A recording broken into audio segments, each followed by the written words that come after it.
Hey, what's up, guys? It's Stormy here. I'm joined with Landon today. Landon, how are you, man? Doing well, Stormy. Glad to be back. Glad to be doing some things again in that nerd universe of ours. To the people watching right now, as you may have seen, new environment. We're on a new channel. Me and Landon are on a new channel with this podcast. I'm going to talk quickly about the things that happened with me and with Everyday Geeks over the past couple of months. I'm not going to go in depth with it because we want to nerd out about other topics. So me and Timmy, we have decided to leave Everyday Geeks behind. Timmy had a lot of work with his personal life and like his work, so he was just way too busy to be able to make that channel work, and that channel was his. So it was a better choice for me to just like start my own channel, my own podcast, and go further with my podcast on this channel. um, I'm joined like always with Landon today. Landon is like my co-host, to call it that way. Landon will be my main guy on this channel to help me with the podcast, and I'm very excited for this new project. I hope Landon is as excited as me. I know I've been missing the everyday geek stuff that I used to be able to do with you and Burke and Timmy, so I am excited at the opportunity to get back into the space and begin talking about this stuff because it's stuff I already talk about and think about all the time. So I might as well find a way to record myself and have a positive conversation with the like-minded creators. Yeah, true. And like, yeah, Timmy and Burke are still going to be like on and off guests on this channel, but they aren't involved like they were before. They're just going to be guests. Um, so yeah, that's the thing that's going on right now. Landon. So like this podcast got a little bit of a revamp. It's more superhero based right now. We were away from for a couple of months. I think the last video we uploaded on Everyday Geeks was in late June with I think the release of Loki. I think so. Um, Correct. Yeah. so before we start talking about the topics, like what are your opinions on some of the projects that came out since then, like Shang-Chi and What If? Like What If, in my opinion, was like very great, and Shang-Chi is the best solo, like the best comic book movie of 2021 to me. What are your opinions on that? First off, Loki ended in like a crazy manner, Mm-hmm. which I Mm-hmm. don't know if all of us saw coming. Some of us kind of predicted we were going to see who we ended up seeing, but I loved the twist ending at the finale of Loki. Excited to see what season 2 has to hold there. What If was it met my expectations from a what I expected from the series and kind of what to play out. I didn't know what was going to happen or had any idea kind of how they were going to put all these stories together. I think they did it rather effectively in the last 2 episodes, so that was really cool to see because each week I gave confidence and I liked the episodes as they stood alone, but I couldn't find ways to connect them myself. Mm-hmm. So when we found that connection at the end of the season, I feel like it really put more of a nice little bow on the top of that season 1 for What If, which made more of the plot lines and kind of how you would just end an episode really suddenly Uh-huh. make more sense. Yep. Because sometimes you'd walk away from those episodes a little frustrated, like, wait, I just watched 37 minutes of this animated series to get just a random drop, like a cliffhanger, like all of Mm-hmm. a sudden, like nah. But yeah, they totally redeemed themselves. I think they totally came back and did a great job.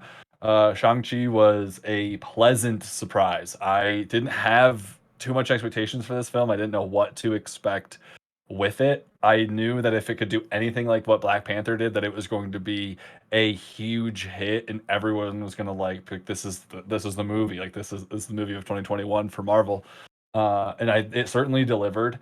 there were some things that I'd like to know more about, and there's nothing against the film for not telling me those. It's just that now that you open those doors and you give us more idea what's going on within the universe and the Ten Rings specifically, you want more information. You want to know more. You want to learn more, and see how they're interacting today within the MCU that we see going on. So love Shang-Chi. Shang-Chi was great. Excited to see what he does moving forward and how his lore begins to build depth in Mm-hmm. not only his character but also his sister as Oh well. That yeah, was Xu really Ling, cool. she's a great Oh my character. gosh. Yeah, Uh-huh. I know. I'm excited for her path almost as much as Shang-Chi's. I'm just going to, before we start talking about Eternals, because that's basically what we want to talk about today. I'm going to give my quick opinions on it. What If, in my opinion, was very good, for one main reason. Uh, some of the guys, some people watching this like podcast right now, I know a couple of guys who are watching right now know me, a little personally. Like my my least favorite Avengers movie is probably Age of Ultron, and that's because the sole reason that like they basically like screwed up everything that made Ultron great in the comics, and the fact that in this animated show they redeemed that character to its full extent, that's very cool to me. And as far as like Shang-Chi, like I said, Shang-Chi is my favorite movie of 2021, and that's probably going to stay that way. I think Shang-Chi just was like a perfect combination of like huge CGI that we get from every Marvel movie, and then you also had like the family factor in there, like the backgrounds of the family. I think the way they did the Ten Rings in this movie was very cool. Hmm. Pleasantly surprised by Shang-Chi actually getting the Ten Rings at the end of the movie. I didn't expect that. Um, so yeah, very good movie after all, and probably better than Eternals. So we are just going to move to Eternals right now. We are going to do it spoiler free. In this podcast, we are just going to go like over it like a couple of minutes, and then we are just going to transfer into a new topic. But me and Landon, after we record this podcast, we are also going to record a full on spoiler Eternals review that we will go in depth on the movie and really break it down. But in a spoiler-free sense, what were your like basic opinions on the movie? Because you saw it yesterday, I watched it on Wednesday and on Thursday. I already Hmm. watched it 2 times. That's how much I love the movie. Um, are you going to go So first with your opinions, or am I have to yeah, go yeah, first? I'll go first. All right, cool. Quick base score out of 10, like 8.5 out of 10 for me. Mm-hmm. Um, Checks a lot of the boxes of my expectations. Certainly loved like the shots, like the way the movie is viewed and the perspective you're given, the cinematography, everything is gorgeous with this film. The scaling, the way that they Mm-hmm. depict Yeah, true. the Celestials in this film is wonderful. The the problem for me comes down to the pacing. A lot of the film at the very beginning is very heavy into exposition and learning and teaching us what's going on and who these individuals are, with still jumping around in timelines, which makes it very difficult to kind of follow a flow of the story, which was probably one of my biggest critiques of the film overall, where you're learning at the beginning and then you're kind of watching things evolve through the middle to the end of the film, and then once you get to the end of the film, you actually really see, uh, I guess, see the struggles that they go through, and how the plot points all kind of mash together all at once. It seems kind of clunky, but the visuals of the film are amazing. Easily the grandest scale film uh, since Endgame. It might be the most grand True. scale film we Oh yeah, have for a totally. while. If you think about the overall like perspective that the Eternals have and the way the Celestials are interacting and things like that, it's very interesting to have that interaction take place within the movie, and it's done very well. It's just the pacing struggles to kind of follow that right path along with kind of how the plot was laid out. And it's not the typical MCU formula movie.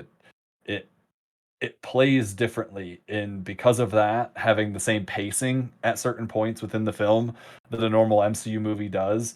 It struggles to match that pacing because it's Yeah, just true. not because the plot points aren't there yet. So it's being as spoiler free as I possibly can. uh, Watch the film, enjoy it for the pure spectacle that it is, because it is a spectacle, just like Dune was a spectacle. This is a spectacle in the cinema. You need to see this in the theater. Mm-hmm. But there are holes and gaps and things that I understand why people struggle with this movie. It's going to be very divisive, but I also think it gets a lot of hate where it doesn't deserve any hate whatsoever, That's i.e., true. some of the choices that they made for the characters' sexual orientations and things like that. Who cares at this point? Like, get that Yeah. out of your reviews. I don't care. If you hate them, you shouldn't be reviewing these types of films anyways, if there's representation in it. Rightfully So, but a said. lot of the representation was very organic. True. It wasn't forced in any way, shape, or form. They I don't even highlight it in a lot of cases. You just notice it when you watch the film, which was very powerful and moving. It's one of the more emotion driven films in the MCU right now, and I loved every minute of this film. I mm-hmm. was like in awe. I was like leaning forward in my seat, leaning back. I was like covering my face. I was all over the place because this film just pulled it out of me. Did a very, very good job. Chloe Zhao deserves all of the credit here. Feige gave her open slate, I feel like, and she delivered. I'm very excited to see if there is a sequel or she gets another opportunity to work with these characters again, what she does in her second chance within, this cinematic universe. But she delivered. She certainly delivered. She did. She did totally. And here's the thing with Eternals, like, the movie was great. The movie was like perfect in my opinion. But I think the movie tried to go a little too fast at some moments and a little too slow at other moments. On the points where it was going too fast, it was like a little bit of a struggle to like keep up. But I think that was more of like they had to explain a lot of things that happened in the like in the history of like the entire Marvel universe. And at times they were going too slow, where you felt like when you were sitting in the theater, where you felt like, man, are we going to get some action right now? Are we going to get some action right now? These people have been talking for a very, very long time now. Are they going to actually do something right now? But here's like the other side of that. Because the movie was so slow and because you were sitting there, you really got to know the characters. At least some of them. There were a couple of characters in the movie that maybe needed a little bit more time to shine, in my opinion. But like you really got invested in their relationships, in the way they treated each other, in the way they cared for each other. This was basically a family. I'm going to be honest. I shit over the X-Men movies a lot of times. Um, the Eternals, the way these characters were like handling each other and were like caring for each other, that is what, in my opinion, the X-Men should be. Mm-hmm. A family, like a family that cares for each other, a family that loves each other. They have the same goals in life, like because they need. I mean, I'm not going to spoil anything, so I'm just going to keep it at this. But like, I have never been as emotionally invested in a relationship of a Mm-hmm. character in the MCU until Oh my this goodness. point. Even with like good relationships like Pepper and Tony, Peggy and Steve Rogers. Uh MJ and Tom and yeah. Peter, right? The Like you're classic. it's cool to see and it's fun to see and you definitely feel like, oh yeah, that's cool for that character, but you never are like, oh man, that's cute, that's lovely. Like, and with this movie you really get those, like, you get those feelings and you get those emotions. I agree. I do have to say one thing. If anyone's going to go watch this film, and I please encourage you to go see this film in the theater. If you're going to go watch it in the theater, understand that a lot of the normal formula for a movie is shifted around True. within this. So This is you no you MCU open movie. cold. This is a cold open. You open and it begins. Like the moment the lights go Yup. out, it's like, oh, movie's starting. Holy crap. So just be prepared for a different experience than what you're used to seeing a Marvel movie. And I think that's what brings a lot of us Marvel fans back to the films consistently, and why we show out so much, because the experience in the theater is unlike any other for their True. films. But that's because they follow a very specific formula, and this film takes that formula and turns it on its head and then subverts your own expectations of what you think that looks like.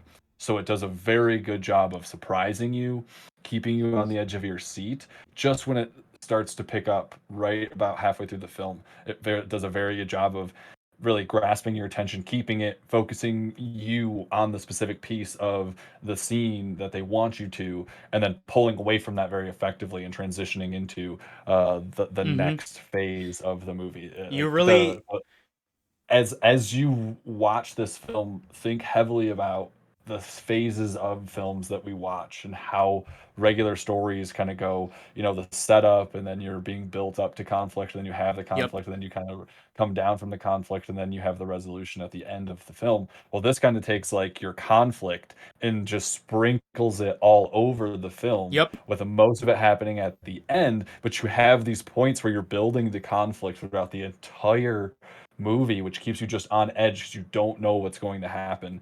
And it plays really well because of this is like how it was, right? This is like what it was like. And you have to think this movie is told over centuries of time. So there are some jump points here and there from present day back and forward and all over the place. So you have to keep that in mind when looking at the film and trying to you really appreciate it for what it is. you really see that this movie was made by an Oscar winner, by Academy Award winner Chloe Zhao. Like, this Mhm. is the kind of Marvel movie, this is the kind of comic book movie that even Martin Scorsese would say this is cinema. This is that movie. Like, this movie is nothing like everything we got from the MCU so far. It's so different. I'm going to be completely honest. This movie felt closer to a DC movie than actually feeling Mhm. closer to a Marvel movie. It did. But that is a little bit because of how disjarring it feels at Mm-hmm. times. And I feel like that's intentional in a lot of DC movies because they're trying to like show the fracturing and like the changing and how adjustments are struggles. And I think Marvel does it differently, but I feel like this definitely has that darker, it has a darker tone to this film overall. Yeah. Like the film is beautiful, but it's very, very dark tone to the film, and you don't think of that when you go in. But it does a very job of kind of showing the positive light and keeping a positive kind of spin on things, and then they're bringing in these really dark, kind of like plot points and people and interactions and things like that. So it's again, go see the movie, make your own freaking opinion. Please just take this as a push towards the film. I absolutely loved it. 8.5 out of 10 for me. I'll go see it again at some point within the theaters, I think. Yeah, I have it at an 8 out of 5 out of 10 also. I think this movie isn't quite at the point of like Shang-Chi, Avengers Endgame, Avengers Infinity War, but it's like it's better than things like Civil War than The Winter Soldier in my opinion. So I have it right in that 8.5 out of 10. Enough talk about the Eternals right now because we need to talk more about this movie and like the spoiler review. And oh man, here's one more thing that I'm going to say about this movie. This movie, in my opinion, has the two best post-credit scenes that we got from a Marvel movie in a long, long, long, long time. These two post-credit scenes, we're not going to talk about it right now, but these post-credit scenes are bonkers if you're a Marvel Comics fan. They blow your minds. Um, Think like yeah, Guardians of the Galaxy 2, an Avenger, like the OG Avengers movie level and credit scenes. That's what we're talking about. That's yep, the implications that these scenes have. true. Moving into another topic. I'm going to before we start talking about this, I'm going to ask you something. There's one more movie that came out a couple of weeks ago that we haven't talked about, and it's also Marvel. Venom: Let There Be Carnage. Before we start talking about Morbius, I'm just going to quickly ask you, like, I, I'm going to be completely honest. I think this movie was shit. I think this movie sucked.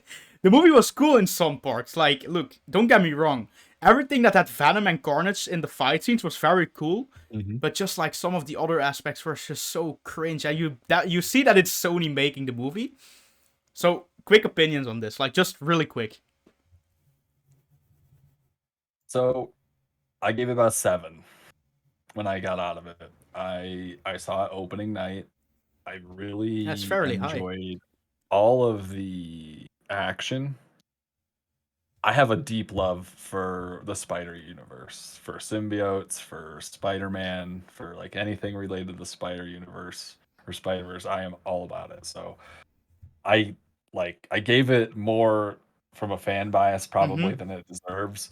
But it is everything Andy Serkis described it as. He described it as a roller coaster of action and violence and carnage. I'm going to So agree like with I'm that. all about that. Like I'm all for it. I didn't expect it to be this like wonderfully thought out like dialogue that really breaks barriers and stuff and gives us a whole new look on serial killers. No, I was like, this is a Marvel film that is about a symbiote who literally just wants to kill everything around Yup. it. So like I expect constant blood, constant violence, and then if you can throw in some fun humor with Venom and Eddie, that's perfect. Plus kind of like this underlying story about how it happened, and I think that's where I struggle with the film the most is like I wanted just a little bit more to Cletus and his story. I know they gave us a good chunk of it, but I wish there was more from his perspective. Like if this movie was shot from Cletus's perspective and then we kind of shot back to Eddie and Venom every once in a while, I feel like it would have played a lot better because then it's truly Cletus's story True. that we're talking about that we're watching, and then we have the symbiote, the symbiotic connection. But it is a Venom movie. It was supposed to be a Venom movie. It builds Venom and Eddie's relationship a lot stronger. I believe that this movie was only as good as its post credit scene, and its post credit scene is probably the most impactful one that's happened on the Sony side Yes. of these Marvel properties in years, years. So I again, film not great. I don't recommend anyone to go see it unless you're a huge Spider-Verse fan like I am. And I loved it for what it was. I expected it to be this slasher, thriller, murder, violence, Mm-hmm. CGI masterpiece. It And definitely was that. I thought it was. I thought it met all of my expectations going in, but the only thing I hope more for it is a deeper plot for Cletus, but that just isn't going to happen anymore, unfortunately. And I Unfortunately. I think they lost an opportunity there. I think if they didn't kill Carnage in this film, spoilers, sorry. I don't know if we're saying that or caring about that at Nah. this point because it's been out for so long. Yeah, true. But like Carnage dies and Venom eats him essentially. So like, why build this whole movie just to have Venom take back Carnage? It would have been much cooler if they established Carnage as like this like violent serial killer on the loose, and then they brought in like other symbiotes like Riot or Toxin or Scream. Scream, Anti Venom, Agony. and then even maybe give us a freaking symbiote Spider-Man for that universe, a Spider-Man that has the symbiote suit, the Venom symbiote suit, not the Venom Spider-Man, the symbiote Spider-Man, the Spider-Man that has a symbiote suit. The black suit Spider-Man in most cases is what people used to call him until we had the Tom Holland reveal this year. But yeah, so there was a lot of opportunities left. I feel like if they're going to build this universe out at all, I really need to see more symbiotes. I need to see more of that symbiote story. I need to know more about Clintar. I need to know more about their backstory.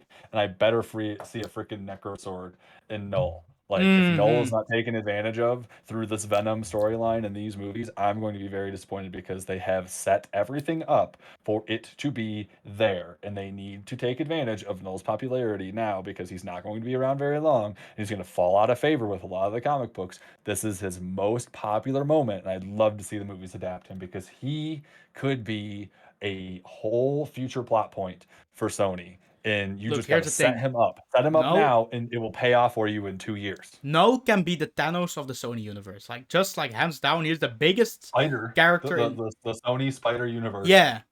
he should be their big bad. Mm-hmm. He should, he should be. But shifting talks about Venom into Morbius right now, because here's the thing: like, ever since that first trailer for Morbius came out, I always was like, oh man, this looks way more interesting than I thought this movie was going to be. Because, like, there was still at a time when, like, Jared Leto was coming out of, like, the Joker, and people didn't really love that role of him.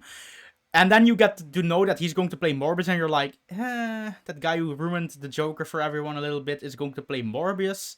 Let's see how this goes. Then that first trailer comes out, and you're like, oh, damn. Like, are they really going to, like, give us Morbius the living vampire in a great way? And then the second trailer comes out, and you're just mind blown by it. You're just mind blown. Like, Jared Leto just Look, Jared Leto is an Oscar Award winner. He's an Academy Award winner. He's a great actor. So you see that he does such a great job portraying Michael Morbius. The CGI is unbelievably good in this movie. I Truly. don't expect CGI like that from a Sony movie, in my opinion.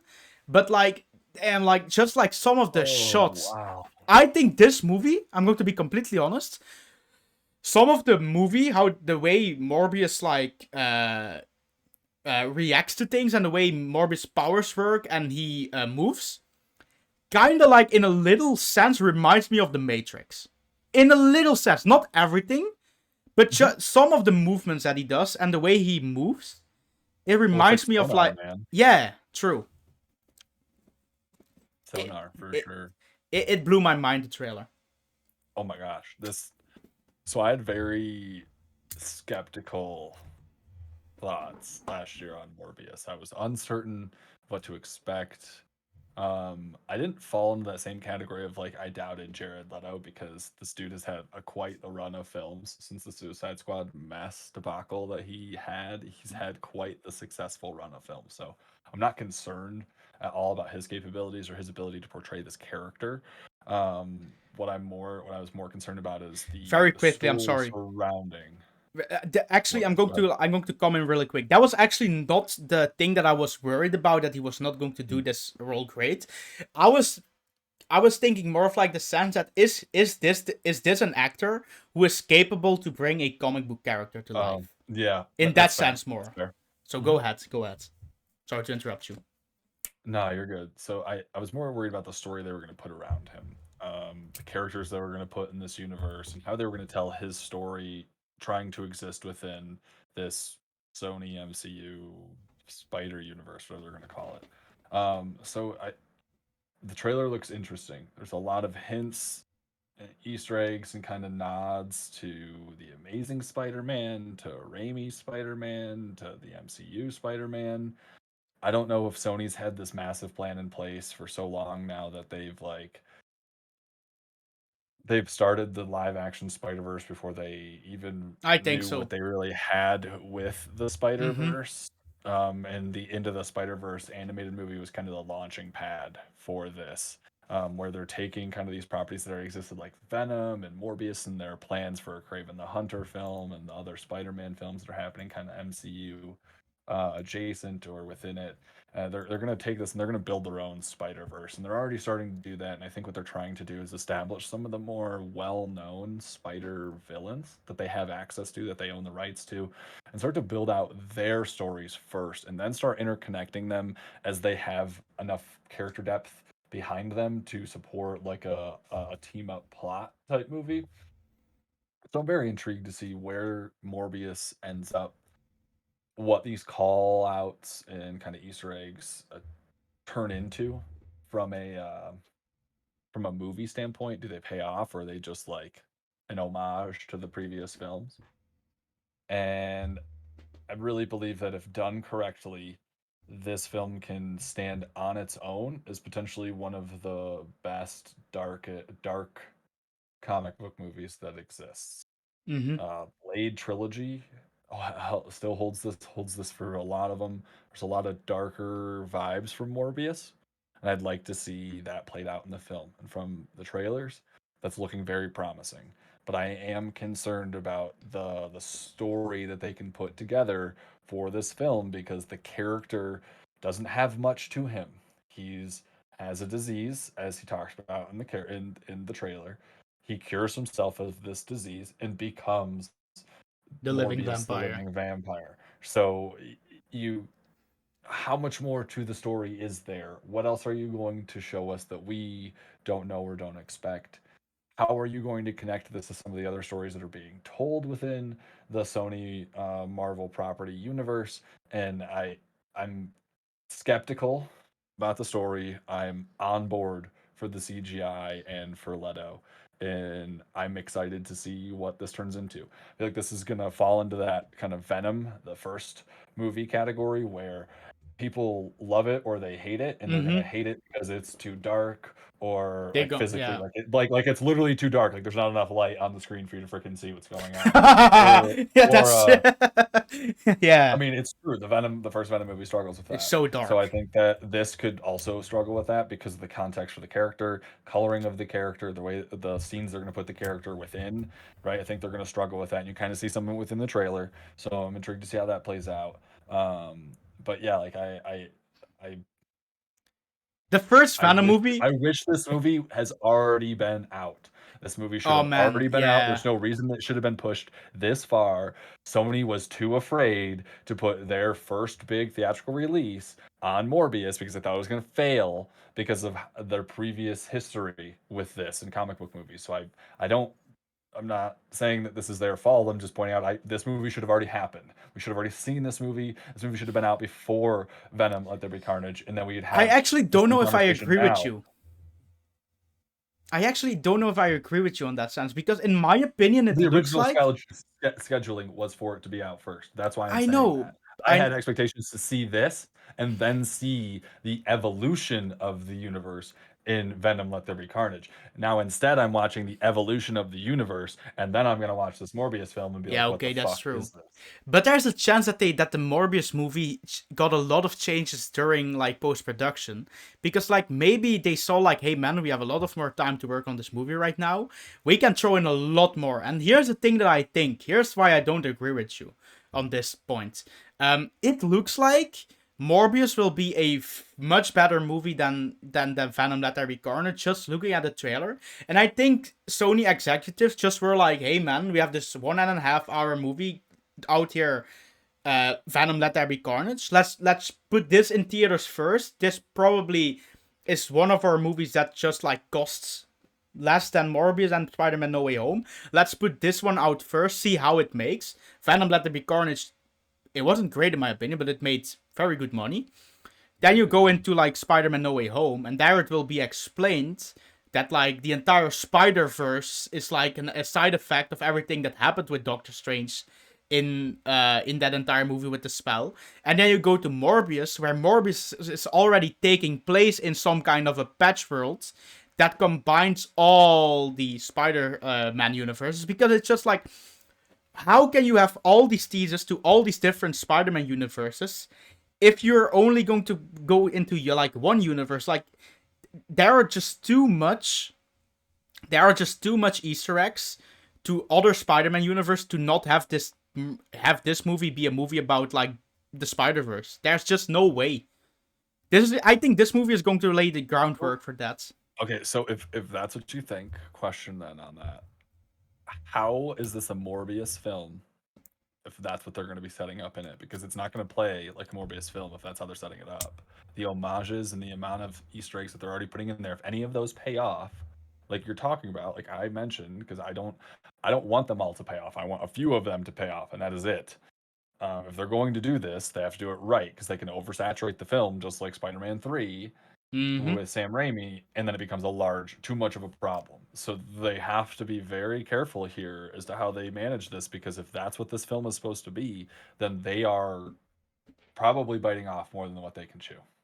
That's true. Because we've That's true. already seen them struggle with this. Now my argument for why Morbius should come first is because if that is how they wanted to play it, then they could time the film as Morbius goes first.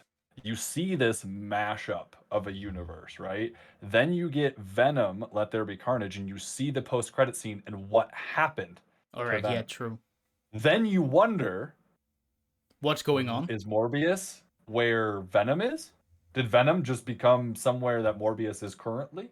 And has Morbius always been here? Is this where Morbius existed before? And then you get Spider-Man No Way Home, which truly explains it, shows you the cause of it, and then builds other villains up that already have a pair to join them.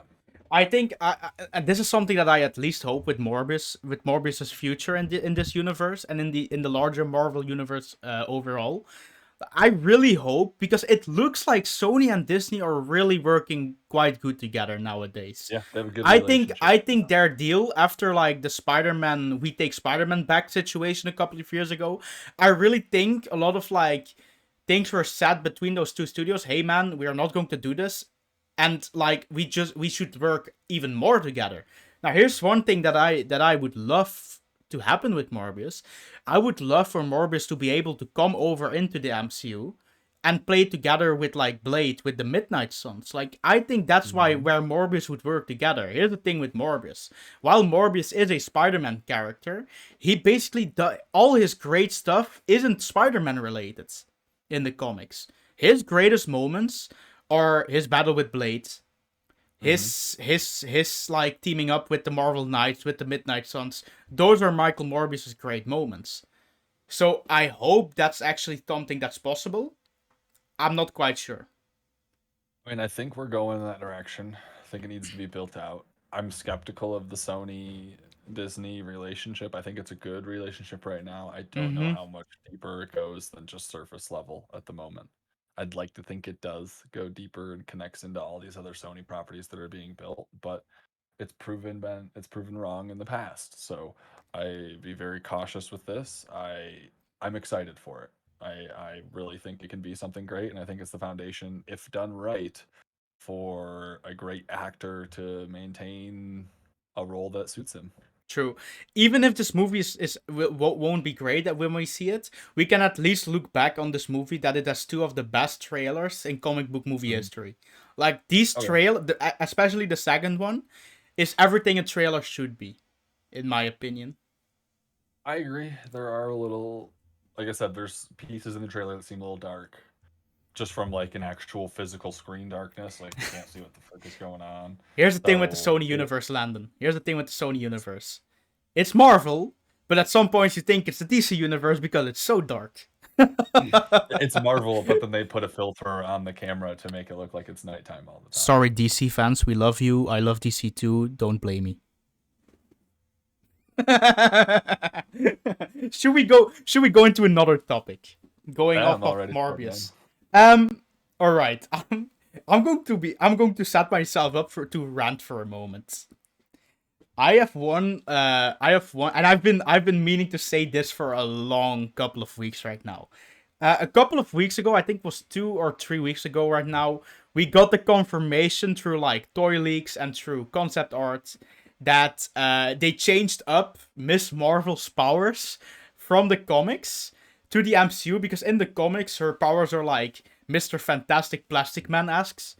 She is able to like embiggen, she's able to like make her hands and her arms and her legs very big and stretchy. And what they did in the MCU is basically take everything about that character that makes that character unique, take it away from her, and make her make her the Green Lantern of the Marvel universe. Now, I'm going to rant for a moment.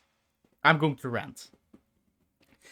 I'm a Marvel chill. I basically say everything that's Marvel, I say it is at least okay. I will never say that anything from Marvel is bad. There are just a couple of movies from Marvel that I say these movies are truly bad. Think of a Dark Phoenix, think of an X-Men 3, think of a Howard the Duck, think of those type of movies. But I will always say that 90% of the Marvel movies are at least okay to watch. Yeah, like a 65 to 70. It's a passing grade. You're barely passing, but you're passing. I just can't. I just can't let this fly through my fingers and not say anything about this. Look, Miss Marvel is one of these characters. Look, Marvel has had a big problem in the comics over the last 20 years that they aren't able to like bring in new interesting characters and let those characters connect with the fans. Now there are a couple of exceptions. Look, Miles Morales, Spider-Man, Miss Marvel, Sam Alexander Nova. Those are a couple of exceptions. So you basically already have a small section of like characters that the fans connect with and that the fans want on the big screen from like those last 20 years in Marvel Comics. Now you're finally going to bring in Miss Marvel, who's like, in my opinion, out of those three characters, the best. Quick review on what Miss Marvel is. Miss Marvel is a Pakistani girl from New York who is like bullied at school, and she is like kind of like how to say it. She's awkward with herself, and she sees herself as a problem. She goes through she's an Inhuman, so she goes through the Terrigen Mists, and she gets powers. These powers make her feel even more awkward around other people. She makes her feel even more out of touch with society. And then she starts becoming a hero, and then she starts looking at these powers as her, and looking at these powers as more of like a gift than a struggle, you know. Now you have Marvel Studios coming in and taking everything that makes that character great, shoving it down the toilet, and giving her these Captain Marvel stupid Green Lantern powers. Look, I'm going to. Here's the thing that makes it even worse. I'm Belgian. I'm from Europe. I'm from Belgium. The two directors who are directing this movie, or directing this show, sorry, are two Belgian directors. They know nothing about comic book movies. I just know that. They made very good movies in their repertoire. They made Bad Boys for Life, but they have no idea of what a comic book is. Look, they did this interview once a couple of months ago, and they asked them, "Hey man, who's your favorite superhero?" And their answer is basically, yeah, we are from Europe. We basically don't even know what superheroes are over here. So here's the thing that I have with that. You bring in these two directors, who in my opinion are great directors. They made a very fun movie in Bad Boys for Life. But they are going to like change this character. How look the freaking original creators of Miss Marvel herself are actually developing the show. They are in the team that develops the show. Kevin Feige, who's like who's like the Marvel president, is involved in this project.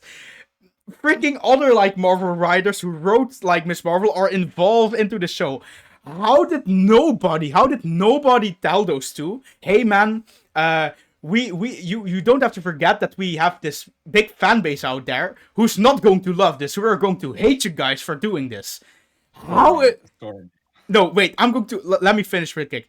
How did nobody in that fucking development team see that this was a freaking stupid idea? I'm not going to say that they are not going to make it good. Like I'm just going to be completely honest.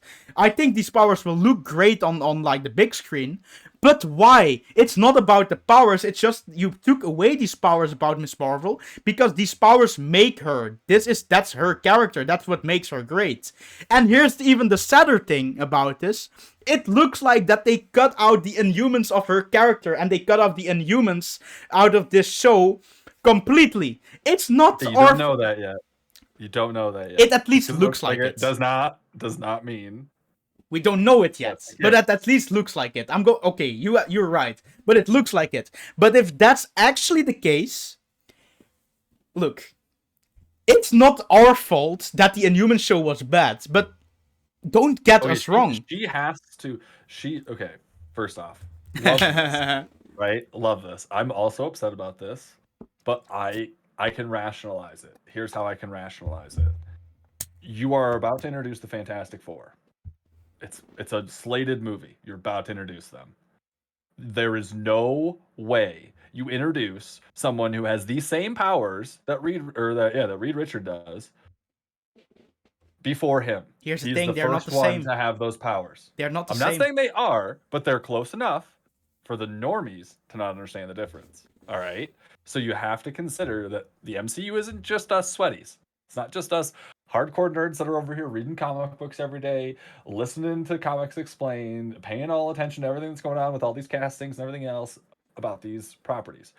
There is a large population of people that love Miss Marvel as the character, identify with her as the character herself, not for her powers. So I can understand the need to separate her from what everybody knows her power set is, if you read the comics or have any idea who this character is, because it's too similar to Mr. Fantastic's powers. So, simple enough solution as to why you change them. Now, I do believe that they're going to hold her origin story to some degree with Inhumans, because there's this rumor that's going out. I have no credence behind this. This is a 100% a rumor that the Illuminati are coming. Mm-hmm. Okay, and if the Illuminati are coming, Black Bolt is supposedly one of the characters that is a part of that. If you don't know who Black Bolt is, he is basically the king of the Inhumans. Yeah. So if we're going to do Inhumans, this is the chance to lay the groundwork. If we're going in an Illuminati direction with a portion of the MCU Phase 4 or even Phase 5, you need a Black Bolt. And it's been rumored that he's going to be appearing or be cast in a film or a series. So I don't think they're abandoning her in humanness. I think they're changing her power so she's not seen as a Mr. Fantastic replica or clone or duplication or whatever it is, whatever you want to call her. I do believe they'll hold to her embiggening powers, which is that one picture that you're referencing about how they changed her powers. They changed her powers. Yes, it looks very Green Lantern-ish. I don't disagree with you. But I believe more in Kevin Feige than I ever will in any studio that produces the Green Lantern, aka Warner. So, Feige has done enough changes in the MCU up to this point with enough characters, and it still worked. So I give my faith that's true. to him. He's not going to ruin the character because everybody who loves this character loves her for her comic self.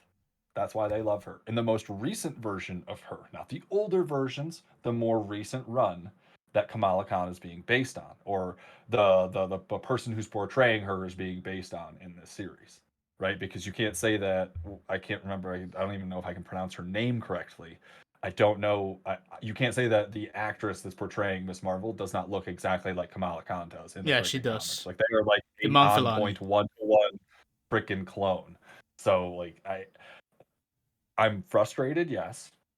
I don't like the change because I think if you trust your fan base, then you don't make the change and they understand the difference. But because they won't, and it's going to appear very similar on screen, that is why they had to make the change. So I don't disagree with anything that you say, other than the fact that they abandoned her in humanness. I don't think they've done that. I hope that they don't, because if they do, they're going to lose everybody. Yeah. With that character. Oh man. No one is going to support that character.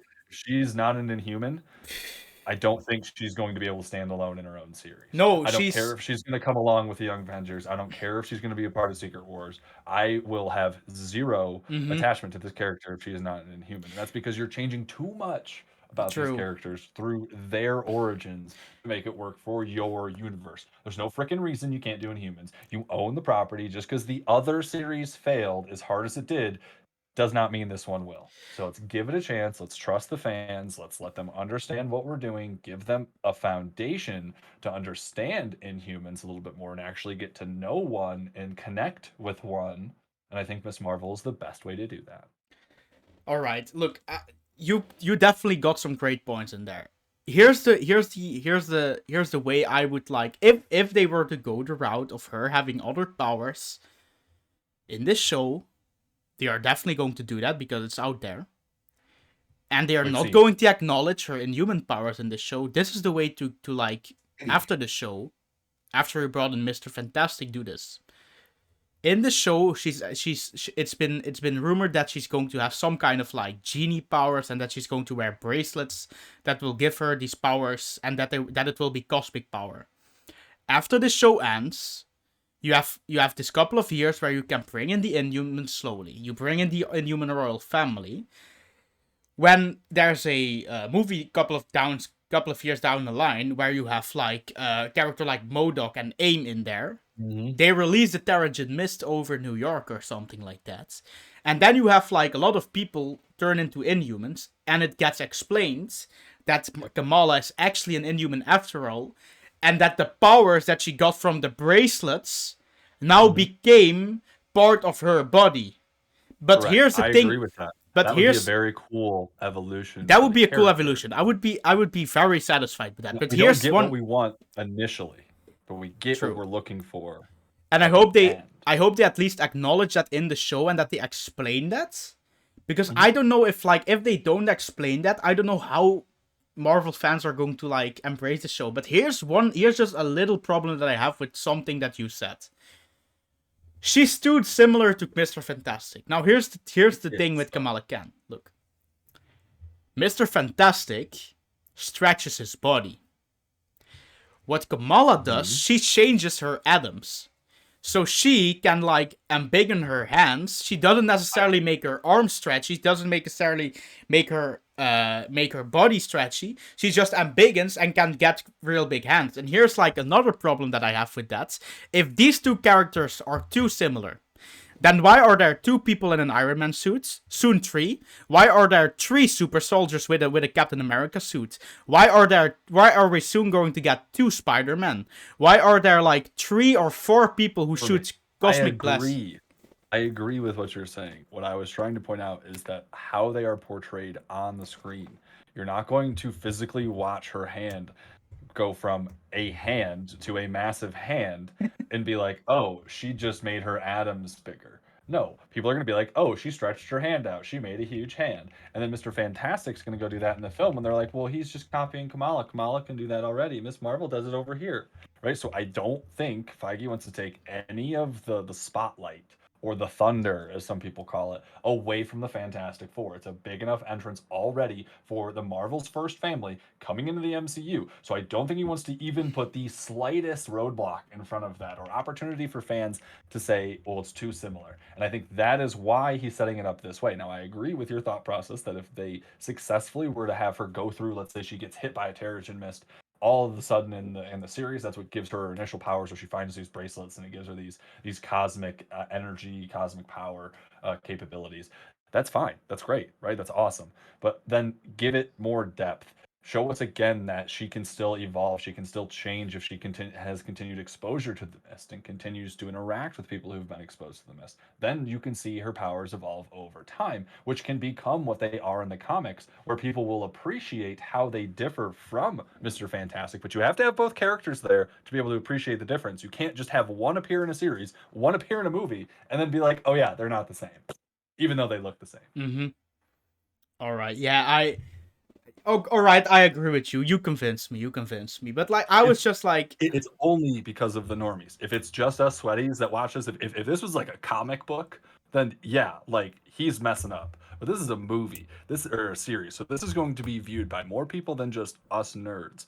So they have to pander to them to some degree, and by showing the change, showing the evolution, it's more powerful through the series and maybe even future properties than it is just to try to explain why Kamala's different than Mr. Fantastic when they both appear to have similar powers on screen.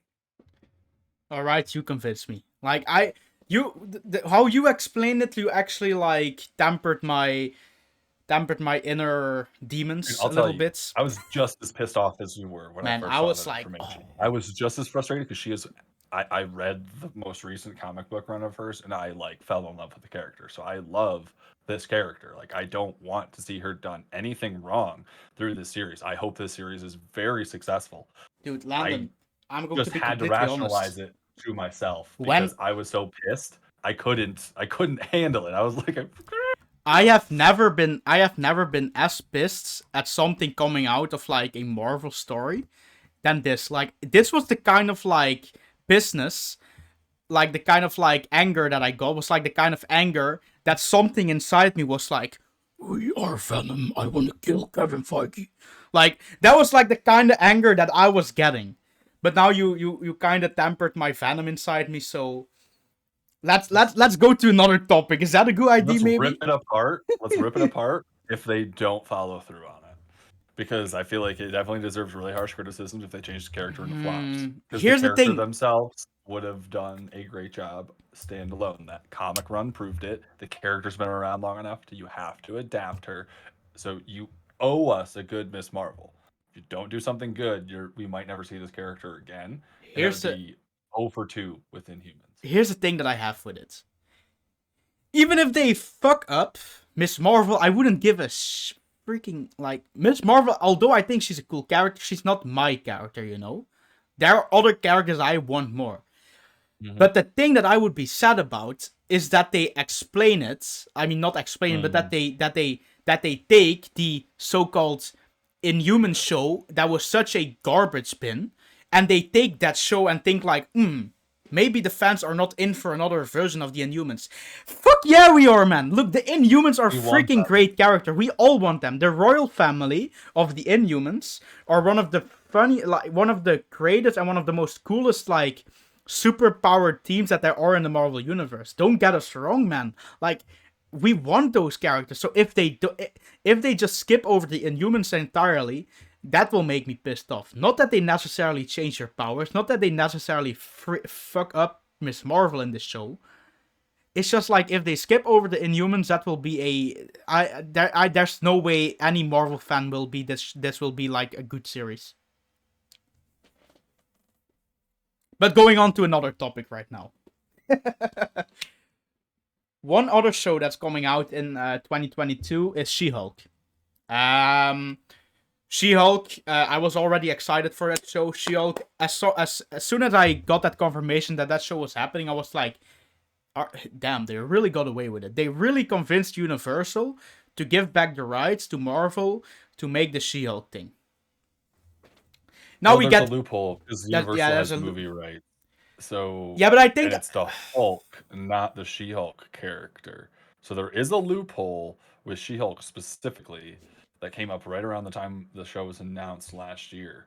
That they can do a Hulk series. They cannot do a Hulk movie.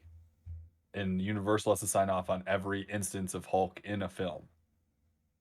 So there's caveats to their license of that character. I really don't know how their licensing deal works. Like I just got weird, man. Yeah, it's weird. But like that's not what I want to talk about today. But like over the last couple of weeks, we just like got to learn like a lot of things that are going to be happening, so-called happening in this series. Like don't believe every rumor that's out there. WandaVision, Falcon and the Winter Soldier. But we just got a lot of cool things over the last couple of weeks. The Abomination will be in this show. Thunderbolt Ross is so-called going to be in this show. We are going to talk about Thunderbolt Ross in a couple of minutes because there's another topic that I want to talk about today. But the two biggest things coming out of like the entire She-Hulk rumor discussion is that first of all, the villains of this series will be the Wrecking Crew.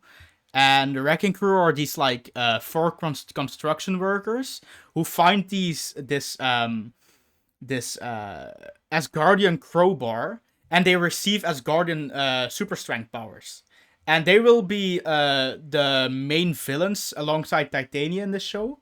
But that's not the big thing that we got. The big thing was last week when it was announced and it was rumored that Marvel Studios has cast Jim Carrey in the role of MODOK, and that MODOK apparently can appear as soon as She-Hulk. So there's a chance that MODOK, or at least his counterpart before he became MODOK, man, that was a great dyslexia. George Torlton has the capability to appear in this show. Now I wanna ask you this question. On a scale of 1 to 10, how high is your hype for the She-Hulk series? Thinking that these are the things that are going to be able to happen in this series. 6. Only 6? Only 6. Damn, I have it like in high 8. You got to make me care about these characters, Marvel. I love She-Hulk's going to be fun. I think it's going to be a great series. I hope it's more of like the lawyer comedy series that they portrayed it to be when they initially kind of gave us a synopsis of the intention for the series when it was announced last year. I am very skeptical of how they're going to do a lot of these things. Abomination looked great in Shang-Chi. How do you bring him into this? And the connection there seems odd. Thunderbolt Ross kind of makes sense a little bit. I don't know his involvement, his interaction, if it's a cameo or if it's like a role. A little curious there. The villains, right? Titania and the Wrecking Crew, they're very fitting for She-Hulk. I like that. The MODOK news is probably the best news that's going to come with this series, and I don't see how if this is the first series he can appear in, it doesn't mean that he appears in this series. That's the true. sad thing. They're not saying he's cast for the She-Hulk series. He's cast as MODOK, and he can first appear In as She-Hulk. early as She-Hulk. So like that doesn't mean he's going to be in She-Hulk. It means they're still figuring out how to play that series out with the season. And does he find a cameo in there? Does he find a role in that series? They don't know. Now I do like the thought process of us starting to get to know AIM a little bit better. Again, there's things in this series that intrigue me, but I'm not super excited because the base of this series is a law comedy.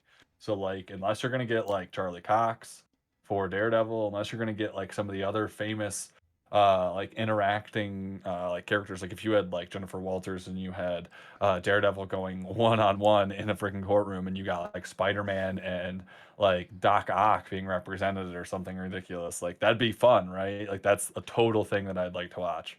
But this like side characters, small, underknown characters that are going to be portrayed and really given this huge opportunity. I don't think a lot of people are going to be too excited about hearing those things until they see them on screen and actually connect with these characters and the series.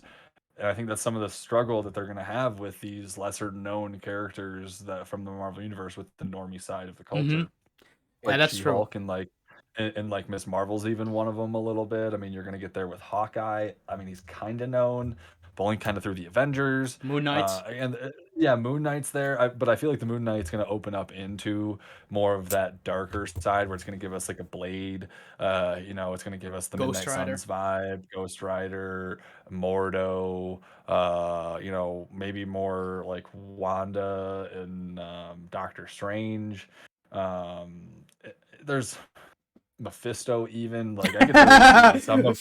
No, Don't and I invoke don't the say that as name. a Don't joke. invoke the name. I don't say that as a joke. I say it only because of the nature of the character and how mentally unstable he can be, and Yeah, that's how true. mental instability can be taken advantage of at times. And I feel like they're trying to bring a version of like Nightmare or Mephisto or something into the MCU. I don't know how they do it, but I think that Moon Knight could be a kind of a platform for them to begin that process if WandaVision already wasn't.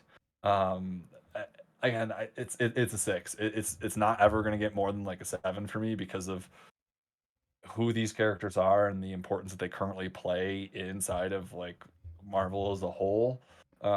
There's more characters that I want to see first in the MCU.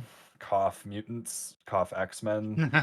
Like Yeah. literally I'm wearing an X-Men freaking shirt right now, so like just pick somebody on this wheel on my shirt and like bring them before I see MODOK or She-Hulk or Abomination or Thunderbolt Ross again. Like, hey, give Here's two craps about this right here. now. Like, give me more mutants, give me more of the stuff that is popular for Marvel and that you've just been sitting on for the last 4 years, and stop complaining about us not appreciating the shows because you're giving us like a 30% well-known side character, a version of another character that is being phased out. So like, All sorry, right. Marvel, I can't get too excited for this. Here I'm going to counteract with two opinions that I have. First the MODOK thing. Like, here's a loophole with MODOK. Even if Jim Carrey, who's supposedly casted as him, doesn't appear as MODOK in the series, there's still a chance that if he don't appear as MODOK, he at least appears as George Tarleton before he evolves into MODOK. Here's another thing that I have. Don't make it some stupid Mysterio cameo though, where he's like walking by somebody like on a street, where you're like, "Oh, did you see that one character? You're supposed to know that." Like, no. Like, make him announce himself, make him known. If you're going to do that, make everybody aware of who he is. I don't want to see another Mysterio BS. We're like, "Oh yeah, the guy in the hat in the background." Now here's the thing that I have. I think She-Hulk as a series will like feel very much the same as WandaVision did. I think the first couple of episodes of She-Hulk will be much smaller scale, will be about her, Jennifer Walters changing into She-Hulk, getting that blood transfusion. You think we'll see court scenes, that level of a start, like that base level of a start? Dude, we are definitely. I mean, I think one of the first shots in the first episode is going to be that she will be shot in court, just the way it happened in Marvel Comics. She will go to the hospital, and it will be explained that the only person who can save her life with a blood transfusion is her cousin himself, Bruce Banner. I think that's going to happen, and from that, I think you will get her. She will like get her initial change into the She-Hulk. But I think then there will be like a little bit of a time skip, maybe. And I think after that, you will get a couple of episodes where it's like small scale, where she's just like going to court as She-Hulk, and she's like defending this Marvel character. She's defending in one episode, she's defending Kate Bishop. In the other episode, she is defending Bucky Barnes. I'm just saying someone. And then suddenly, this character appears that we first saw in Spider-Man No Way Home, and that's Matt Murdock. And then you get like this episode where she has like during the night there's like a bank robbery, and then she goes to save those people, and then Daredevil is there. And I think those will be the first couple of episodes will be very small scale, and then I think like the last 2 or 3 episodes will be more like a Hulk spectacle, where you get Titania, where you get the Abomination, where you get Hulk, where you get Thunderbolt Ross, where you get the Wrecking Crew. I think that will be about like the way that series will go in its entirety. So, question for you then, because I've been wondering this. So they have 2 villains, right? Mm-hmm. Do you believe that Titania is going to be a future series villain? Like they intend for the series to be more than one season. They're going to give it some depth and add more detail around kind of like the city level stuff that's happening, right? Jennifer Walters, so She-Hulk, Daredevil, the Defenders, Spider-Man, notorious city heroes, right? So it'd be great to have kind of like that piece kind of start tying itself together.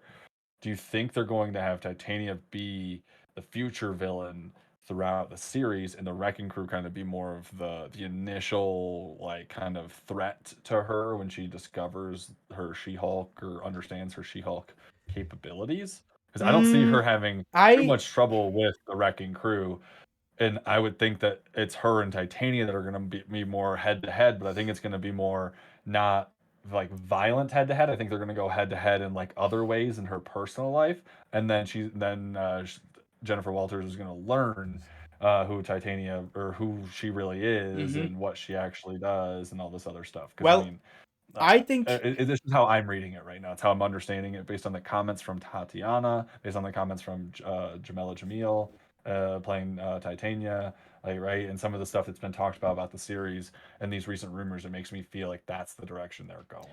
it will be the other way around. I think that the Wrecking Crew will be like the main villains of the series, in the sense that like they will be too like. Here's the thing: the Wrecking Crew are strong guys. She-Hulk will have a lot of difficulties to go up against these four like big guys. Like, you know what I mean? I think Mm-hmm. they will be the main threat, and She-Hulk will realize that she can't beat these guys on her own.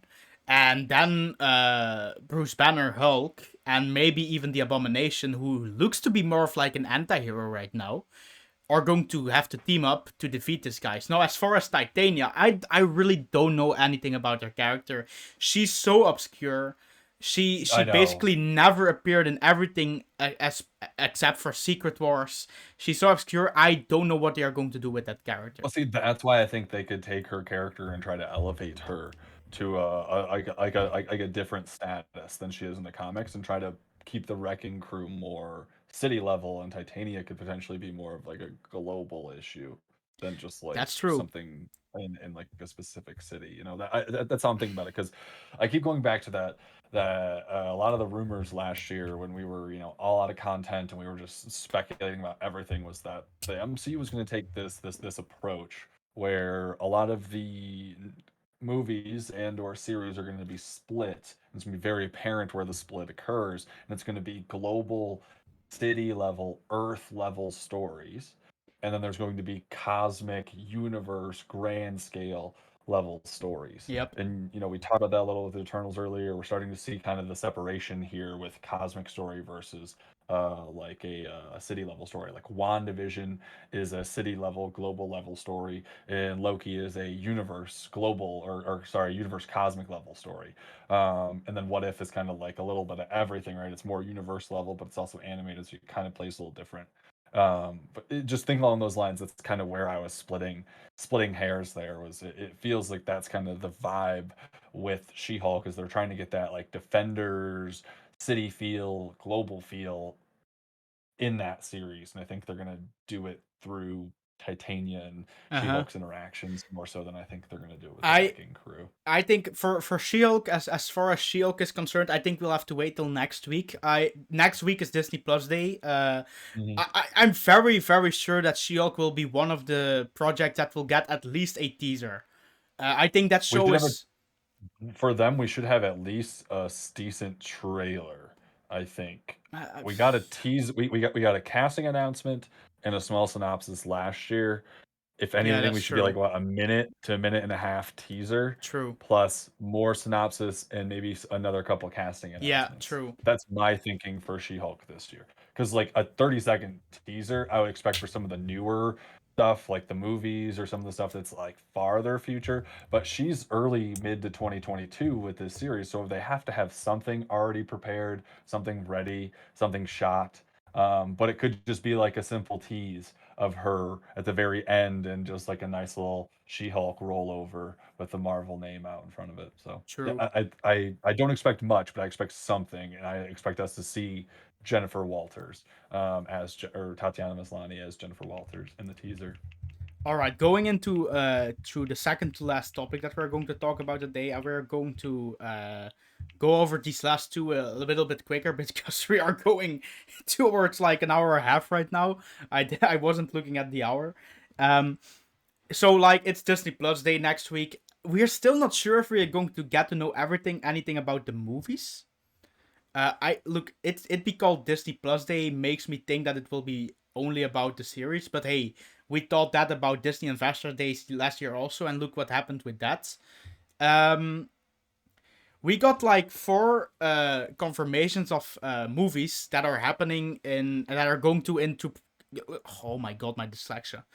That are going to go into production in 2023 and that are probably going to release in the year 2024. Now, those As movies soon are. as 2024. I did not include Yeah, an true. official 24. I said as soon as. Yeah, I mean, but like something going into production Current slate puts us 2023. late 2024 with the recent Yeah, pushouts. That's why yeah, it's probably as soon as like true. on the December slot for them. So those four projects that got announced, and like they're not like announced from Marvel Studios, but it's basically the same thing that happened with Shang-Chi and Eternals, where like a couple of weeks before San Diego Comic-Con happened, these things were already getting leaked. Mhm. And we are probably going to get a Marvel event in 2021. I don't see them not doing that. Or at least like a San Diego Comic Con where Marvel is going to attend and release future stuff. So those four projects that got announced, to call it that way, are the Thunderbolts, a Shang-Chi sequel, Fantastic Four, which was already announced but is now confirmed to go into production in 2023, and a so-called Nova movie. Its Um, release date is late 2023. I thought it was going into production in 2022. in the Didn't last year when they had that teaser for Fantastic Four on the Disney Investor Day, wasn't Fantastic Four slated for 2023? Because at that point we had no movies slated for 2024. 2024 was the start of Phase 5. I mean, at this point, we don't know, man. Like, But with no, I L, know everything slid. I'm just saying I believe that was initially the first in the list. it So could if be. you're reading it how it was supposed to play out, it was supposed to be Fantastic Four, Thunderbolts, Shang-Chi sequel, and then Nova. If we're going in like the chronological order of how we would see those properties, that is what I understood because Fantastic Four was already announced priorly, and the other three are technically new announcements, new properties that they're beginning to develop. All right, so in the way you were saying this, I definitely believe you. I think that was a misunderstanding for me.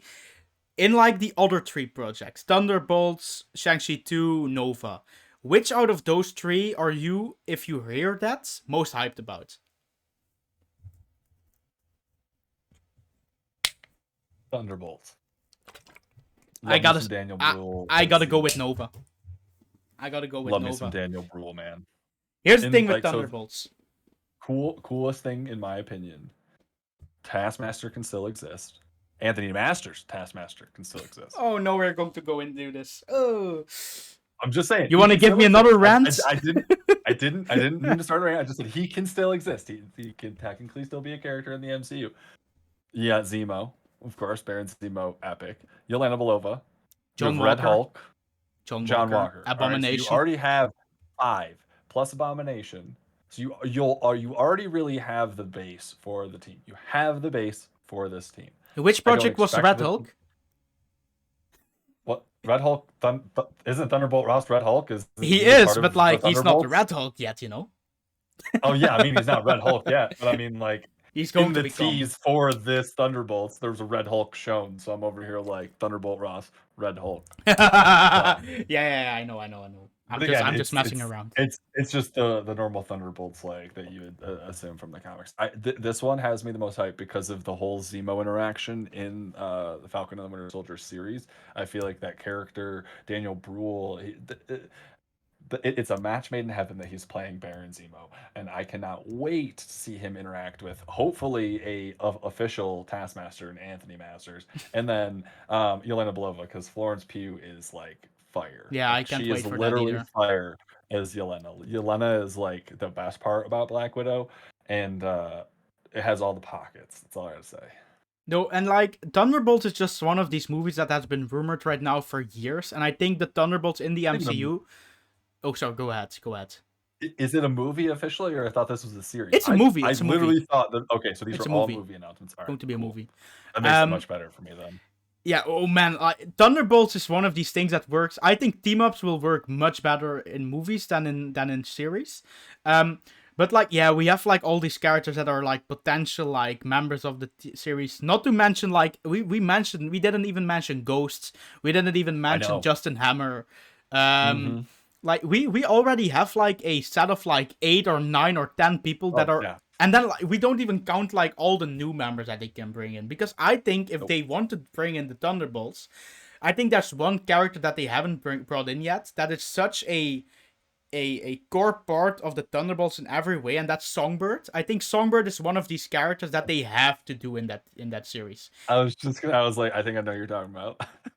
Songbird is one of these characters. When you think Thunderbolt, that's one of the first like Zemo, Taskmaster, and her are like one of the first characters that come to mind. And I think they will do this like. I think what will happen is I think they will make it look that what's Julia Dreyfus' character again in Falcon and the Winter Soldier. Oh, Val. Val. I think they will make it look like Val is in charge of the Thunderbolts, but then it will be explained that on the background it's actually Thunderbolt Ross after all. And I don't look. Here's the thing. People are hyped for Red Hulk. I don't think Red Hulk will be in She-Hulk. I don't think Red Hulk will be in the first Thunderbolts movies. My dream scenario is this. So you have the first Thunderbolts movie. In the final battle, the Abomination is killed. Just like pure hypothetical. The Abomination is killed. And then you get like this post-credit scene with Red Hulk sitting in it, with Thunderbolt Ross sitting in a chair, with MODOK and the leader beside him doing like tests on him, and then he says like into the camera, "Fine, I'll do it myself." And then you get the confirmation that he's turning into the Red Hulk in the next Thunderbolts movie, and he will be the Hulk of that team going forward. I think that's something that will happen. I would love to see it as the post-credit scene or something of a film where like we see Thunderbolt Ross the entire time, and then all of a sudden at the very end, like you said, you get him just like taking a serum and becoming the Red Hulk, like in the credit scene, and then he like hulks out. Like as you see him start to hulk out, it just cuts black, and we're just like, okay. Here's another way it could go. In the comics, Red Hulk was in comics for like a year before they even explained that actually was Thunderbolt Ross. So what if Red Hulk is in the first Thunderbolts, but it's not explained that it is Thunderbolt Ross, and then in the post-credit scene you see the experiments that happened on him happen, and then you have like, because we normies will know it all, we will know all along that it was Thunderbolt Ross, but for the normies it will be like, oh damn, William Hurt's like Thunderbolt Ross, damn, he was actually Red Hulk all along. Like, I think that would be a very cool scenario to go with it. Oh yeah, it'd be a lot of fun. As for like the two other things, like a Shang-Chi sequel and a Nova movie. Out of those two, I definitely have to go with Nova. Like I was at the first watching Avengers Endgame, I was actually like bummed that Nova wasn't in there. I was expecting Nova to really like be the last survivor of We Xandar. didn't even get the Infinity Watch in True, the Infinity War. So let's true. not even talk about what was omitted, because there's so much that was omitted to make it play the way it played with the movies that we had and the properties that were available at the time, that it's almost a disservice to look at it from that perspective But if you I read the just comics the expected. way that it was put I together. just ex- I agree. I also expected it. I also expected to see Adam Warlock already. I also expect to see a lot of mutants already as well, because we've had that frickin' property for way too long to have done nothing with it up to this point. So, uh, It was just like with that name drop of like Xandar got decimated in off screen. I was just thinking like, man, like Richard Rider is going to show up. But now actually getting this confirmation like hypes me up. I mhm. for a long time I was like, oh, they're going to skip over Nova. They're not going to make a big deal out of him. Looks like they will. So that definitely makes me excited. As for like Shang-Chi, like I said, it's my favorite movie of 2021. So that's something that hypes me up a lot also. Here's the thing. As far as sequel, I have two ideas. That this is probably not going to happen. I have two ideas. Shang-Chi and the Legend of no. Shang-Chi and the Rise of Fin Fang Foom, or on the other hand, Shang-Chi and the Legend of the Iron Fist. So those are like two things that I think they can go to. I hope the Iron Fist route, because I think that Mm. character Marvel wants to bring that character as soon as possible. Also, Kevin Feige is a big fan. Mhm. What are your opinion on that? I do like that thought. I want the sequel needs to include more of the Ten Rings interaction. What they are, why they are, how they are, what they do, who they're signaling to, what is happening. That needs to be explained in the sequel. That's the bare minimum I'm expecting. That's all I want from it. True. Explain to me how you changed them, what they do, what their new lore is, where they come from, and what that post-credit scene was about in Shang-Chi. Explain that to me and have a good plot and a good story around it with Shang-Chi and some of the other characters that are going to be in the universe potentially with him at this point. Love it. Look, Absolutely here, love it. one Bring more Wong thing. in some more Abomination Yeah, Wong action. All for it, man. one more It's thing about just like Shang-Chi. That post-credit scene, it was cool, but it's getting way brought out of proportion. People thinking that it will be with the Celestials, that Galactus has to do with it. No, like that was just beaconing towards the McClowns. That was just beaconing towards Fing Fang Foom to come get his rightful weapons that he first got. do you know that though? I I I I mean, I actually think from the lore no, but perspective, I actually you are correct, I actually but think they've that changed enough yeah, but I to think make us question. I know, but here's the thing. I actually think the director even said that they will go the route of the origins of Yes. the Ten Mhm. Rings, how they happen in the comics. So that would mean the Right. McClowns and Fin Fang Foom. So Which means that it can't be a Legend of the Iron Fist for the sequel. It has to be the Fing Fang Foom, because it has to be it has to be the backstory, the origin of the rings, which is with those people. So that like you're already putting the plot out there, because I think that's where they're going. They set mhm. enough stones in place for us to find it, and I think that's where they're going, especially with the director talking about that prior to the film even coming out. They were mentioning it to us, so I think we should have red flagged it from day one and been like, keep an eye on this. Because yes, it was disappointing to not have him in the first film, but to know that Fing Fang Foom is going to potentially be the future of where this Shang-Chi property goes is very promising. It's Everyone it's was it's disappointed or exciting. was concerned about how the series or the movie would play out without of this character Fing Fang Boom inside of it, and they thought there was going to be all these, correlations, and certain characters were going to show up that weren't named that because of the China problem, or just censorship and things like that in general. But no, I think they did a very good job with the Great Protector and everything that they showed within the Shang-Chi film. I think that as they build forward, if they want to tell the story as it's meant to be told, as it's told through the comics, I think that they will do a very good job, and I think that means we're headed to Fing Fang Boom. I think that is where that leads us. Yeah, I think that also, and I can't wait for that. Last topic that we're going to go into today. I'm going to give you the question: where the hell is the second No Way Home trailer? Nowhere. Yeah, it's nowhere. It, Like, it's nowhere. It doesn't need to be anywhere. does it even This is exist? so okay. So the question itself has a flawed premise. Why do we need another No Way Home trailer? I agree. I So agree. so I want one. I'm a huge Spider-Man fan. I'm staring at a Spider-Man logo right here. I have two Spider-Man masks sitting right next to me. I want this just as bad as anybody else does. But I'm going to tell you one thing. Why do you want to know more about the movie that's supposed to just intrigue you, make you question, and make you wonder now before you see it in about a month? It doesn't make any sense. Release another teaser with different cuts and maybe an additional 15 seconds of footage, yes, that would be wonderful. That would be really nice, Marvel. Could we have it on the week of Thanksgiving? That would be perfect. Really make everybody happy. Cool. We would stop caring because then there's less than 4 weeks to the movie at that point. We wouldn't really care. Mm-hmm. But it shouldn't even be a question, right?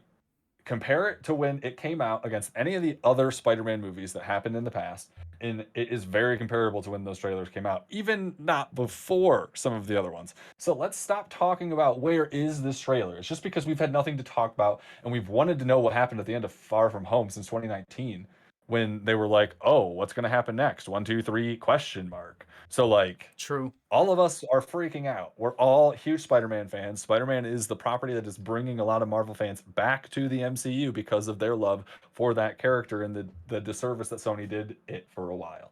So let's stop expecting things. Let's stop saying things have to happen because nothing has to happen.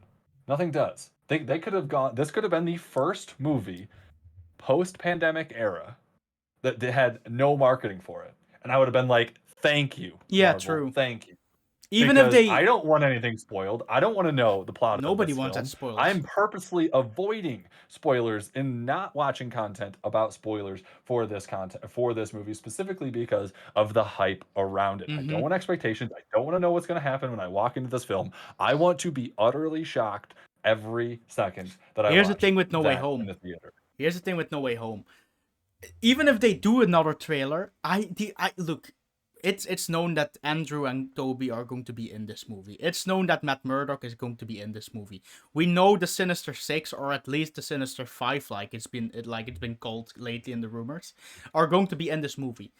If we get another trailer, I don't want anything of that. Like, just this movie has a lot of hype. The first trailer was the highest like watched trailer aside of Avengers Endgame. It is This like the movie, quickest to yeah, like 100 true. million views or something like Yeah, that in the indeed. history of Here's the thing that's trailers. going on with that movie right now. People were excited for Black Widow. People were excited for Shang-Chi, and people were excited for Eternals. People are over their heads, excited and hyped to watch this movie. Spider-Man No Way Home is a kind of hype that we haven't gotten since Avengers Endgame. Look, this is the movie that will that this is there's a chance that this movie will make $1 billion. There is a slight chance. I don't know for sure, but with the If it hype gets that's put on in China, it will make $1 billion. it will, and I think If China Spider-Man. puts it out, it'll make $1 billion. True, Easy. easy. So yeah, we are going to have to wait and see. Like you said, I don't need another trailer because my hype is already over the roof for this movie.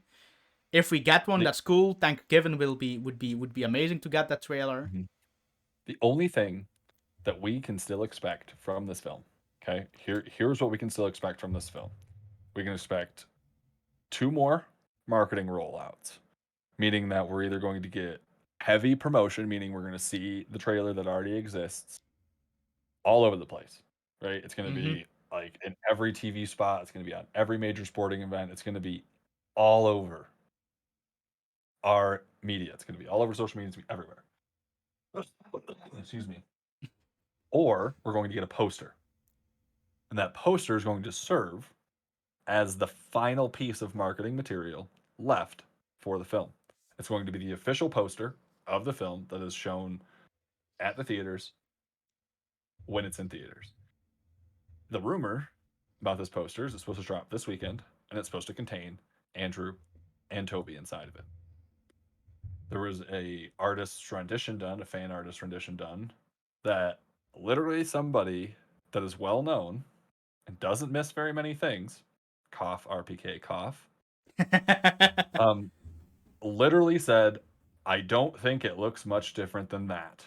in reply to the person posting the fan poster. Yep. He has teased that it's dropping this weekend. He also mentioned that Sony knows that there's hype around this and they might wait until Monday to do it. So I would expect, if anything, no trailer, one last poster, and a huge marketing push towards the end of this month to bring us into the theaters with Spider-Man No Way Home. And then we're going to see Tom Holland, Zendaya, and probably Alfred Molina, more than likely Jamie Foxx, maybe even Reese. Reese, I never can pronounce his last name right. Reese The guy Thomas. from, yeah, the one that's gonna play the lizard supposedly. Yeah, Reese. I can't remember his name. Reese Isaacs. No. Yes, Isaacs. So Yeah. they're going to be all over late night talk shows. They're going to be doing interviews. They're going to be going everywhere, getting their face out there and talking about this because they're some of the only few confirmed people that are a part of this project. It's scary to think that we have literal pictures, sketches, and drawings of a Green Goblin costume that is literally Willem Dafoe in a Green Goblin costume, and yet Willem Dafoe is not confirmed on the cast for this movie. It's crazy. It's crazy. But So, yeah, like, we have to wait and see. there's so much still coming. We're going to get little bits and teases. Somebody's going to drop something that breaks the internet, I'm sure. I don't doubt it. I'm just saying, if we're going to become that fan base that expects this from Sony and Marvel and expects this from all Marvel movies and things like that, that is where we're going to start going wrong because they owe us nothing. They owe us literally nothing. That's true. So just be lucky that we have one trailer and Feige didn't come out and say this is the first one we're not doing any marketing for because because the budget's so big on the film that they have to make some money back and you can't spend $200 million on marketing if you already spent $400 million on the budget of the film and you might only make 500 back, right? It's post-pandemic, movies these days, even for how big Marvel is. Some of those movies aren't making the 100-200% profit margin that they once were Suicide because Squad. of because of the situation that we're in still, right? A lot of the world is still in the situation where they have like one theater open around them. And they might have to drive an hour and a half to get there. True. Yeah, we'll have to wait and So, see. And damn, Landon, with this, we actually are at the end of the first podcast, man. Like this made time it. flew by again. Did. And I missed it, man. I missed it. A lot of fun to get back into it, isn't it? All right, Landon. Like we always do, I'm going to let you throw your stuff that you're doing on the internets right now. Yeah, so come check me out. Find me on Twitch at Boulder Doobies, spelled as in like the boulder, like a rock boulder, and doobies is in like the doobies that you smoke. Come join me, do a lot of fun things on the channel. Schedule's a bit up in the air right now, still trying to nail that down. Typically stream on Saturdays and Mondays on Twitch, playing some Jackbox games.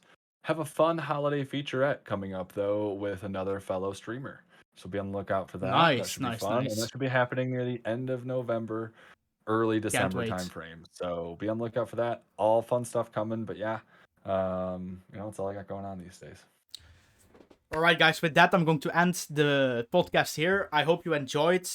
Keep looking around in everything that happens in the Superverse, and I'll see you in the next podcast review, trailer reaction, whatever. See you then.